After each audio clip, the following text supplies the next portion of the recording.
Hello, ഇന്ന് വളരെ എളുപ്പത്തിൽ തയ്യാറാക്കാവുന്ന ഒരു കേക്കിൻ്റെ റെസിപ്പിയാണ്.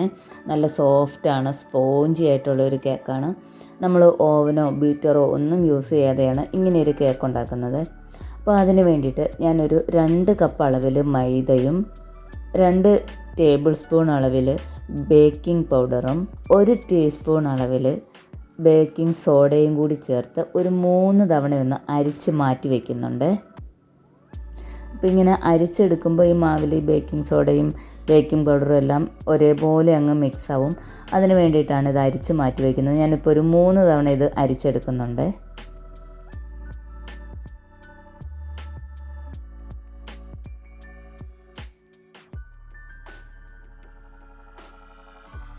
അതിനുശേഷം ഒരു മിക്സിയുടെ ജാറിലേക്ക് ഒരു 4 മുട്ട പൊട്ടിച്ചൊഴിച്ച് കൊടുക്കുന്നുണ്ട്. ഫ്രിഡ്ജിൽ വെച്ചിരുന്ന മുട്ടയല്ല, റൂം ടെമ്പറേച്ചറിലുള്ള മുട്ടയാണ്. ഈ മുട്ട പൊട്ടിച്ചൊഴിച്ചതിന് ശേഷം ഇതിനെ ജസ്റ്റ് ഒന്ന് ബ്ലെൻഡ് ചെയ്തിട്ട് വരാം. ഒരു 1-2 മിനിറ്റ് ഒന്ന് അടിച്ചെടുത്താൽ മതി. അതിനുശേഷം അതിലേക്ക് 1 കപ്പ് അളവിൽ പഞ്ചസാരയും കൂടി ചേർത്ത് ഒന്നുകൂടി അടിച്ചെടുക്കുന്നുണ്ട്. അതിനുശേഷം അതിലേക്ക് 1 കപ്പ് അളവിൽ സൺഫ്ലവർ ഓയിലാണ് ചേർക്കുന്നത്. അതും കൂടി ചേർത്ത് ഇതാ നന്നായിട്ടൊന്ന് അടിച്ചെടുത്തിട്ട് വന്നിട്ടുണ്ട്. ഇനി നമുക്ക് ഈ അടിച്ചെടുത്തിട്ടുള്ള മിക്സ് ഒരു ബൗളിലേക്ക് ചേർത്ത് കൊടുക്കാം. അതിനുശേഷം നമ്മൾ മാറ്റി വെച്ചിട്ടുള്ള ഡ്രൈ ഇൻഗ്രീഡിയൻസ് ഉണ്ടല്ലോ, ആ മൈദ ഒരു 2-3 തവണയായിട്ട് ഇതിലേക്ക് മിക്സ് ചെയ്ത് കൊടുക്കുകയാണ്.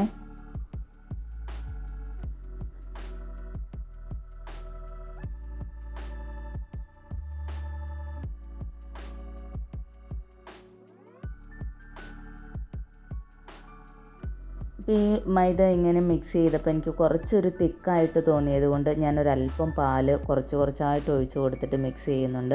അപ്പോൾ നിങ്ങൾക്ക് ഈ മുട്ടയും ചിലപ്പോൾ സൺഫ്ലവർ ഓയിലും ഒക്കെ എടുക്കുമ്പോൾ ആ ഒരു പാൽ ഇതിൻ്റെ അകത്തേക്ക് ചേർക്കേണ്ട ആവശ്യം വരില്ല. ചിലപ്പോൾ നന്നായിട്ട് മിക്സായിട്ട് കിട്ടും. അങ്ങനെ കിട്ടിയില്ലെങ്കിൽ മാത്രം ഈ പാൽ ഇതിലേക്ക് ചേർത്ത് കൊടുത്താൽ മതിയേ. അപ്പോൾ ഞാൻ ഇങ്ങനെ കുറച്ചായിട്ട് പാലും കൂടി ചേർത്ത് കൊടുത്തിട്ട് ഇതൊന്ന് നന്നായിട്ട് മിക്സ് ചെയ്തെടുക്കുന്നുണ്ട്. ഒരുപാട് അങ്ങ് ലൂസ് ആവേണ്ട, ഒരുപാട് തിക്കും ആവരുത്. ആ ഒരു കൺസിസ്റ്റൻസിയിൽ നമുക്ക് മാവ് കിട്ടിയാൽ മതിയേ. കണ്ടോ, നമ്മുടെ മാവ് ഇവിടെ നല്ലപോലെ റെഡി ആയിട്ട് വന്നിട്ടുണ്ട്. ഈ ഒരു കൺസിസ്റ്റൻസിയിലാണ് നമുക്ക് മാവ് വേണ്ടത്. നല്ല തിക്കായിട്ടുള്ള ദോശമാവിൻ്റെ കൺസിസ്റ്റൻസി ഉണ്ടല്ലോ അത്. ഇനി നമുക്ക് ഒരു കുക്കറിലേക്ക് ബട്ടർ പേപ്പർ വെച്ച് അതിൽ കുറച്ച് ഓയിൽ സ്പ്രെഡ് ചെയ്ത് കൊടുക്കാം. ഞാനിവിടെ സൺഫ്ലവർ ഓയിലാണ് കൊടുക്കുന്നത്. നിങ്ങൾക്ക് ബട്ടറോ നെയ്യോ ഒക്കെ ഇങ്ങനെ സ്പ്രെഡ് ചെയ്ത് കൊടുത്താലും മതി. ഇനി അതിന് ശേഷം ഈ കുക്കറിലേക്കാണ് നമ്മൾ തയ്യാറാക്കി വെച്ചിരിക്കുന്ന ആ ഒരു ബാറ്റർ ഒഴിച്ച് കൊടുക്കുന്നത്.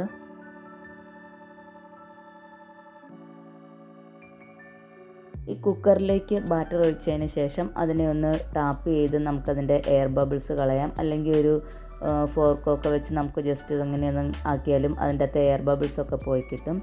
ഇനി നമുക്ക് ആ കുക്കറിൻ്റെ വാഷറോ ഒന്നും നമുക്കതിൽ ഇടണ്ട. കുക്കറിൻ്റെ അടപ്പിൽ നിന്ന് നമുക്ക് വാഷറും അതിൻ്റെ വെയിറ്റും ഒക്കെ നമുക്ക് ഊരി മാറ്റാം. അതിനുശേഷം ഇത് അടച്ച് വേറെ ഒരു ചട്ടി ചൂടാകാൻ വെച്ച് ആ ചട്ടിയിലേക്കാണ് ഞാൻ ഈ കുക്കർ വെച്ച് കൊടുക്കുന്നത്. എന്നിട്ടൊരു അരമണിക്കൂർ ആകുമ്പോഴേക്കും അതൊരു സ്മെല്ല് വരും. ജസ്റ്റ് ഒന്ന് തുറന്ന് നോക്കി അതിൻ്റെ അകത്തൊരു ഫോർക്ക് കൊണ്ട് കുത്തി നോക്കി, അല്ലെങ്കിൽ ഒരു ടൂത്ത് പിക്ക് കൊണ്ടൊക്കെ കുത്തി നോക്കി ഡ്രൈ ആയിട്ട് വരുവാണെങ്കിൽ നമുക്ക് കേക്ക് കുക്കായെന്ന് മനസ്സിലാക്കാം. സോഫ്റ്റ് ആയിട്ടുള്ള കേക്ക് ഇവിടെ റെഡി ആയിട്ടുണ്ട്. അപ്പോൾ പെട്ടെന്ന് കുട്ടികൾക്കൊക്കെ ഒന്ന് തയ്യാറാക്കി കൊടുക്കാൻ ഒരുപാട് ഇൻഗ്രീഡിയൻസ് ഒന്നും വേണമെന്നൊന്നുമില്ല. ബീറ്ററോ ഓവനോ ഒന്നും നമുക്ക് വേണമെന്നില്ല. ഇങ്ങനെ നമുക്ക് കേക്ക് തയ്യാറാക്കിയെടുക്കാം. അപ്പോൾ എല്ലാവരും ഈ റെസിപ്പി ഒന്ന് ട്രൈ ചെയ്യണം.